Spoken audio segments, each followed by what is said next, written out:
The Hard Parables. Day 2. One more year. The parable Jesus did not finish. The vineyard owner comes down the path in the cool of the morning. The gardener sees him first. The sandals, the fold of the cloak, the steady walk of a man who's already made up his mind.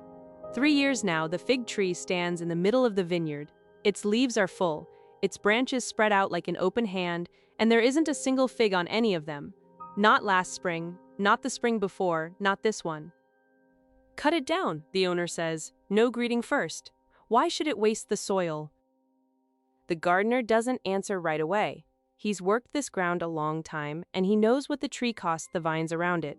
The roots spreading wide, the shade falling where the grapes need sun, the soil worn thin by something that gives nothing back. He knows the owner is right. And still, he says, "Sir, leave it one more year. Let me dig around it. Let me lay manure at its roots. If it grows fruit next year, good, and if it doesn't, then you can cut it down." The owner looks at him. The gardener doesn't move. The morning hangs there between them, undecided. Then the owner turns and walks back up the path. Once the owner is gone, the gardener kneels at the base of the tree. The bark is gray, smooth in some places, peeling in others where the years have started to wear at the wood. He runs a thumb along it. 3 years is the rule, and a fig tree should start bearing fruit in its 3rd year. The rabbis wrote it down and the farmers lived it. The law of Moses says the fruit of the 4th year has to be set apart for God. After 3 empty years, a tree has run out of excuses. The owner isn't being impatient, and the owner is in the right. The gardener knows his work, and he knows what nobody is saying out loud. He knows the prophet Hosea once called Israel a fig tree. He knows Micah looked for early figs and found none. And Jeremiah saw a basket of figs gone rotten. The picture is old, and it carries weight. There's a rumor he's heard, too. A teacher came down from Galilee last week, talking to people about a tower in Siloam that fell, and a man named Pilate, and what blood looks like mixed with the sacrifice. The teacher said, "Unless you turn back to God, you will die the same way." And then the teacher told a story about a fig tree. The gardener picks up his spade. There's digging to do. The tree doesn't know what just happened above its roots. The tree knows only what its roots will tell it, that the soil around it is about to turn darker, warmer, full of something it has never tasted. Listen to these words from the Gospel of Luke, chapter 13, verses 6 through 9. And he told this parable. A man had a fig tree planted in his vineyard, and he came seeking fruit on it and found none. And he said to the vine dresser, "Look, for 3 years now I have come seeking fruit on this fig tree, and I find none. Cut it down. Why should it use up the ground?"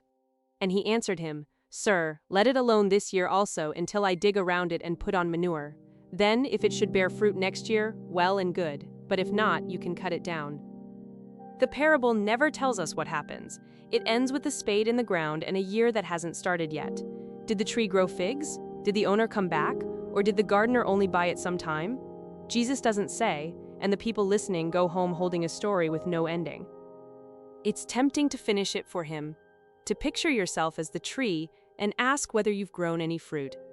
To picture God as the owner with the axe and Christ as the gardener begging for your life. That reading isn't all wrong, but it isn't what Jesus actually left on the path. He left the silence after the owner walks away, and a year we have to live without knowing how it ends. The gardener stays at the base of the tree. He's bought a year for the tree, for himself, for the owner's patience, and he doesn't know if it will work. He bends down to dig anyway. The manure he's carrying is what nobody wants to carry, and the job is humbling in every small detail. The smell on his hands, the dirt under his nails, the ordinary faith that what stinks now might feed something later. We're never told whether the digging worked. We're only told that someone kept digging. There's a kind of love that looks exactly like that.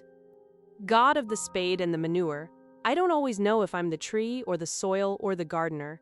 I don't know how much time I have left or how much time I'm giving the people I love. Teach me to dig anyway. Teach me to bend down at the base of what looks dead and to put my hands into what no one wants to touch. Let me not need to see the fruit. Let me only stay long enough to be someone who stayed.